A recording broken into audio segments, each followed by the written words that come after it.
नमस्कार रामराम मंडळी. तर आज आपण करणार आहोत चिल म्हणजे झोपणार नाही, तर आपण आज बनवणार सोयाबीन चिल्ली.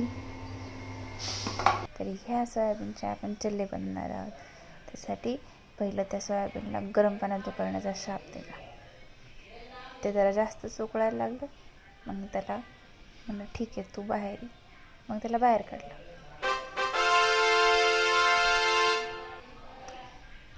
जरा जास्तच आपण उकळलं. नंतर त्याचं पाणी काढून घेऊ म्हणलं. त्याच्यावर दया खाल्ली आपण. विचारा नंतर त्याला म्हणलं ठीक आहे आपण थोडी लिपापोती करू म्हणून काळी मिरी आणि मीठ आणि नंतर कॉर्नफ्लॉवरला त्याला चांगला त्याचा मेकअप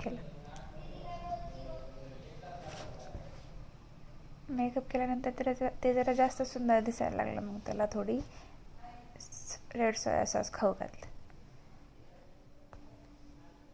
बिचारायला जास्तच तिखट लागलं वाटतंय. परत थोडंसं कॉर्नफ्लॉवर टाकू आपण त्याच्यावर. चांगलं त्याचा मेकअप होऊन जाईल. नंतर मी भाज्या कापून घेतल्या आणि सोयाबीन जास्त शायनिंग मारायला लागलं म्हणून त्याला गरम परत तेलामध्ये तळून घेतला.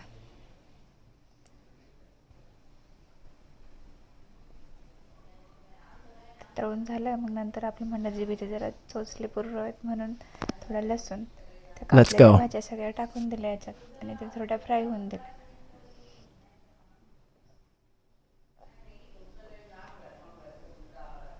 ह्या भाज्यांना जरा एकटं वाटत होतं म्हणून त्याच्यामध्ये परत soya sauce, red chilli sauce आणि शेजवान चटणी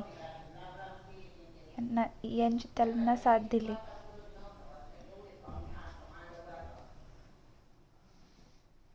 नंतर त्याच्यामध्ये थोडं पौष्टिक करा म्हणून थोडे तीळ टाकले. अरे हे कोण आलं, अजून बनवलं नाही तर मांजरीला वास केला. नंतर थोडं वरतून पाणी टाकलं.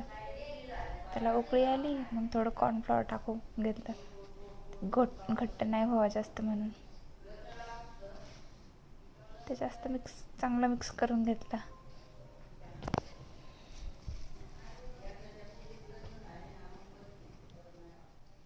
नंतर ते सोयाबीन टाकून दिले त्याच्यामध्ये आणि परत ते चांगले 5 मिनटं जवळपास झालं शिजून दिलं आणि झालं आपलं.